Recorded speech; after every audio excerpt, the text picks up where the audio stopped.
तो यार हम बात कर रहे थे उत्तराखंड के प्रमुख योजनाओं के बारे में, जिसमें हमने कल सबला योजना तक के सारे फैक्ट कंप्लीट कर लिए थे।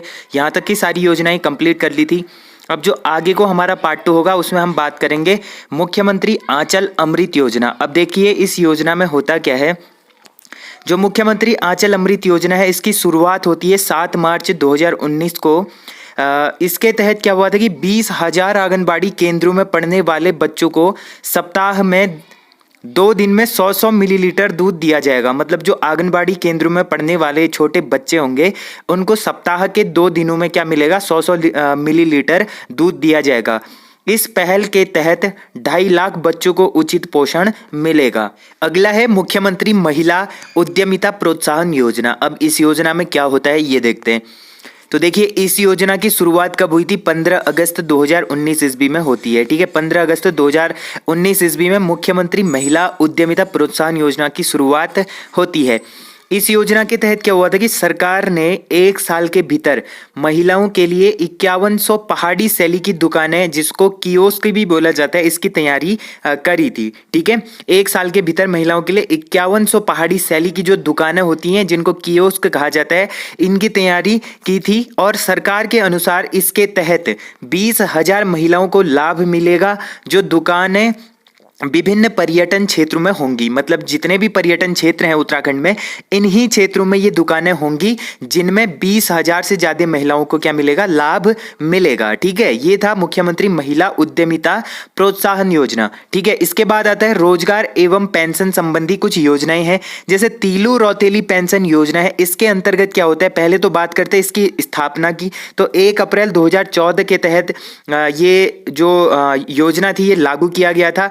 ये मुख्य रूप से कृषि कार्य में लगे 20 से 40% जो दिव्यांग हुई महिलाएं हैं, इनको पेंशन देने की सुविधा देने की योजना थी। ठीक है, जो 20 से 40% की जितनी भी दिव्यांग महिलाएं हैं, जो किन्हीं कारणों से दिव्यांग हैं, तो उन महिलाओं को पेंशन देने की योजना ये थी तीलू रौतेली योजना। ठीक है, उसके बाद अगली योजना है राज्य में वृद्धावस्था पेंशन। अब वृद्धावस्था पेंशन की बात करें तो 2014 में 800 रुपये प्रति माह मिलता था, जबकि 2022 में इसे बढ़ाकर 1500 कर दिया गया है।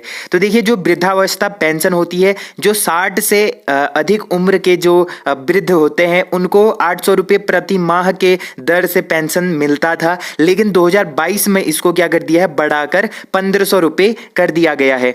अब देखिए युवा नीति, एक युवा नीति है, राज्य युवा नीति। इसकी स्थापना होती है 5 सितंबर 2011 ईस्वी में। तो इसके तहत 18 से लेकर 35 वर्ष के जितने भी युवा हैं, इन पर क्या किया जाएगा, फोकस किया गया है। ठीक है, अगला है विकलांग राज्य आंदोलनकारियों को 10,000 रुपये मासिक पेंशन, एवं जो आंदोलनकारी हैं इनको 6,000 रुपये एवं 4500 रुपये मासिक पेंशन दिया जाएगा। जितने भी आंदोलनकारी हैं राज्य के, जो दिव्यांग हो गए हैं, विकलांग हो गए हैं, तो उनको क्या होगा कि 10,000 रुपये मासिक पेंशन, और जो आंदोलनकारी हैं उनको 6,000 रुपये और किसी को 4500 रुपये की मासिक पेंशन दिया जाएगा। ठीक है, फिर आता है पुरोहित पेंशन योजना। पुरोहित पेंशन योजना में क्या होता है, इसकी शुरुआत होती है 2014 में। तो 2014 में जो 60 वर्ष से अधिक उम्र के जो पंडित होते हैं, इनको 800 रुपये प्रति माह पेंशन दिया जाएगा। फिर आता है दीनदयाल उपाध्याय किसान कल्याण योजना। ठीक है, दीनदयाल उपाध्याय किसान कल्याण योजना,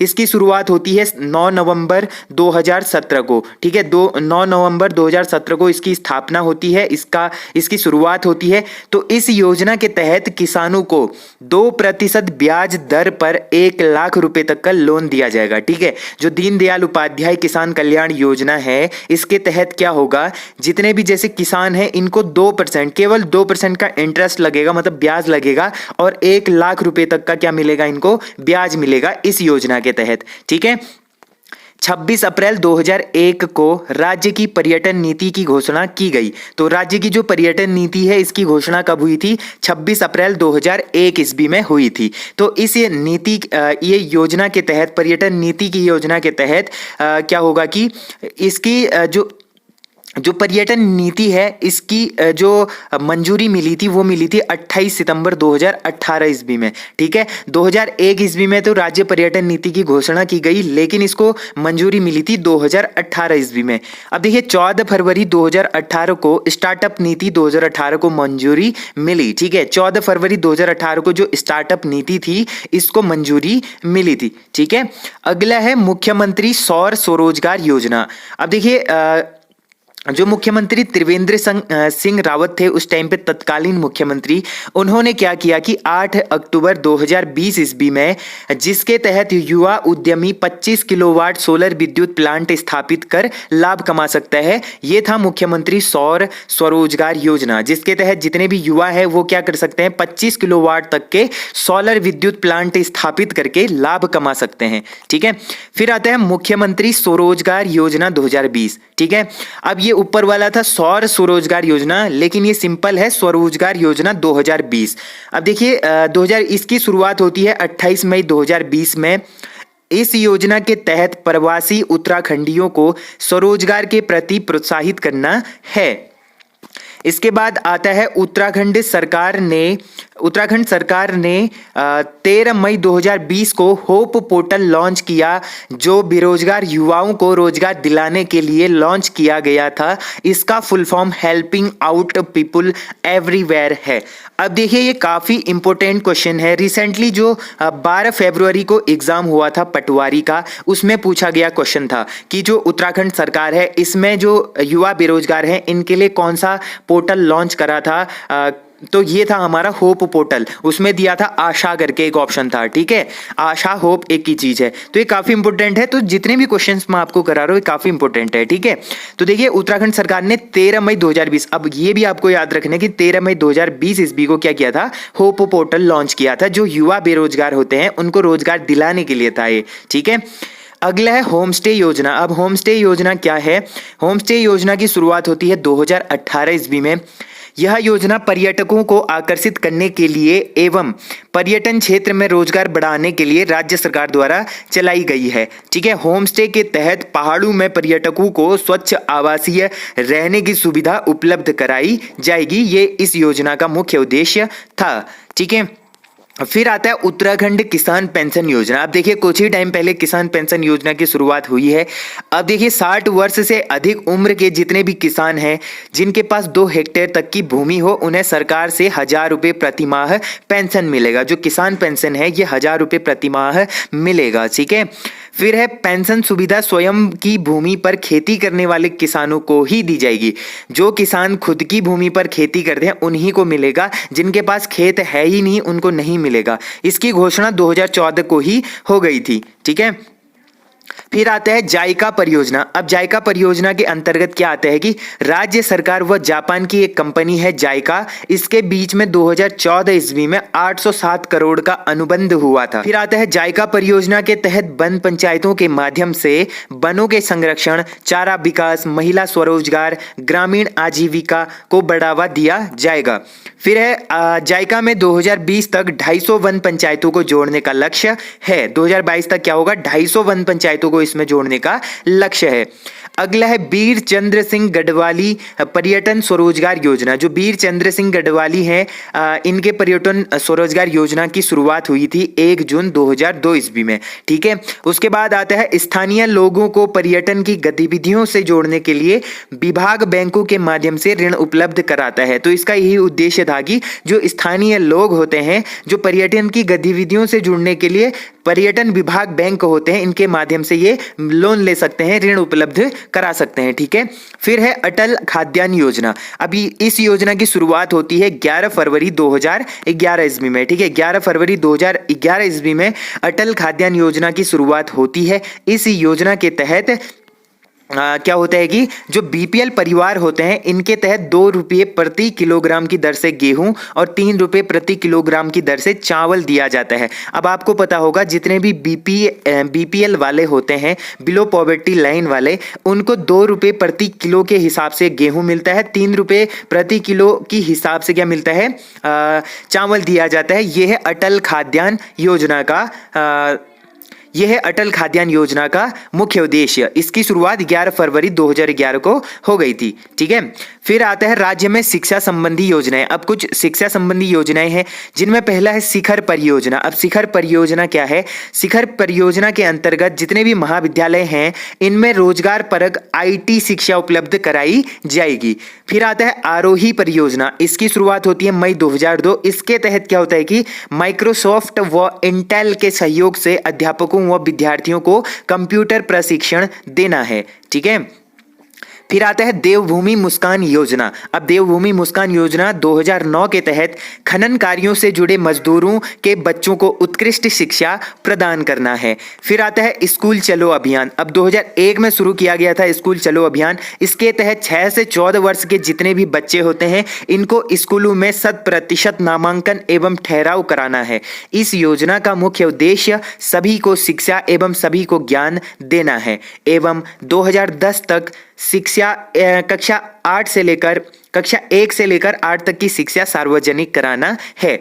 2010 तक कक्षा 1 से लेकर 8 तक की शिक्षा का सार्वजनिकरण कराना क्या है? आवश्यक है। ठीक है, ये इस योजना का क्या था? मुख्य उद्देश्य था। अब देखिए कस्तूरबा गांधी आवासीय विकास बालिका विद्यालय। ठीक है, कस्तूरबा गांधी आवासीय बालिका विद्यालय इसकी जो ये योजना है इसकी शुरुआत होती है 2004 ईस्वी में। इसके तहत क्या होता है कि ST SC और OBC की जितनी भी छात्राएं होती हैं एवं अल्पसंख्यक होते हैं इनकी अधिकता वाले क्षेत्रों में बालिकाओं के लिए आवासीय विद्यालयों की सुविधा प्रदान कराना है। अब देखिए जितनी भी SC ST और OBC की जितनी भी महिलाएं हैं जितनी भी छात्राएं हैं इनके लिए क्या होगा? हॉस्टल और विद्यालयों की सुविधा प्रदान करना है।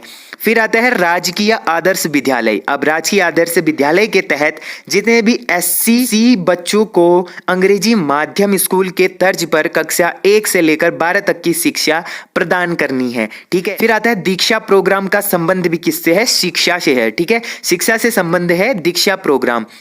फिर आता है शैलेश मटियानी पुरस्कार 2009 से शिक्षकों को दिया जाता है। ठीक है, 2009 से क्या दिया जाता है? शिक्षकों को दिया जाता है शैलेश मटियानी पुरस्कार। फिर इसके बाद आता है शिक्षा का अधिकार अधिनियम 2009 में पारित किया गया जबकि 1 अप्रैल 2010 को यह लागू हुआ था। अब देखिए शिक्षा संबंधी अधिकार अधिनियम था जो इसको 2009 में ही पारित कर दिया था लेकिन ये 1 अप्रैल 2010 को क्या हुआ था? लागू हुआ था। फिर आता है शोभन सिंह जीना विश्वविद्यालय विधेयक 2019 में पारित किया गया। यह विश्व का विद्यालय अल्मोड़ा जनपद में है। ठीक है, जो शोभन सिंह जीना विश्वविद्यालय है SSJ कैंपस इसको बोला जाता है। ये कहाँ है? ये अल्मोड़ा में स्थित है। ठीक है, अल्मोड़ा में स्थित है।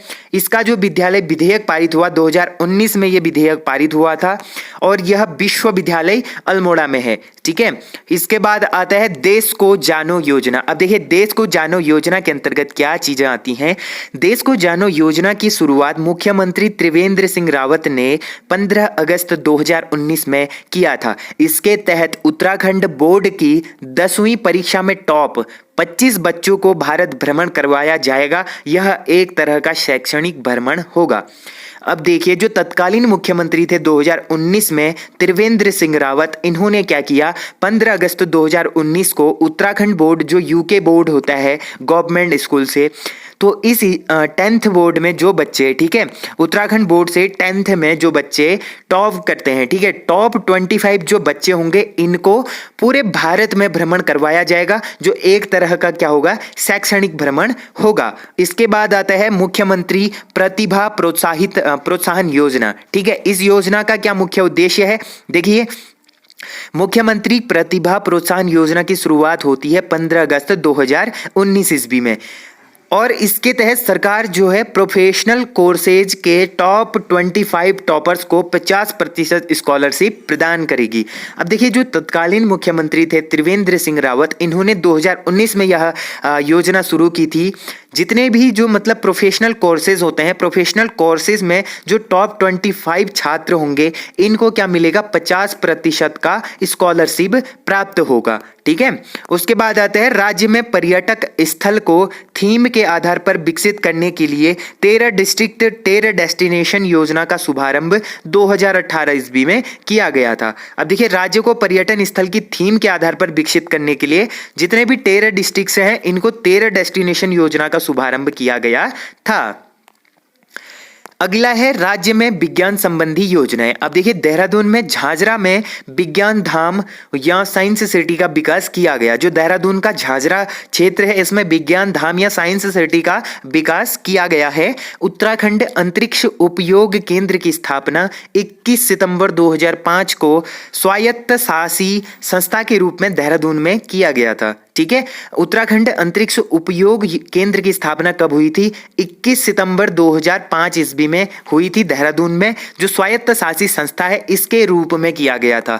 उत्तराखंड विज्ञान एवं प्रौद्योगिकी परिषद की स्थापना 21 फरवरी 2005 को किया गया था। जो उत्तराखंड विज्ञान एवं प्रौद्योगिकी परिषद है इसकी स्थापना होती है 21 फरवरी 2005 ईस्वी में।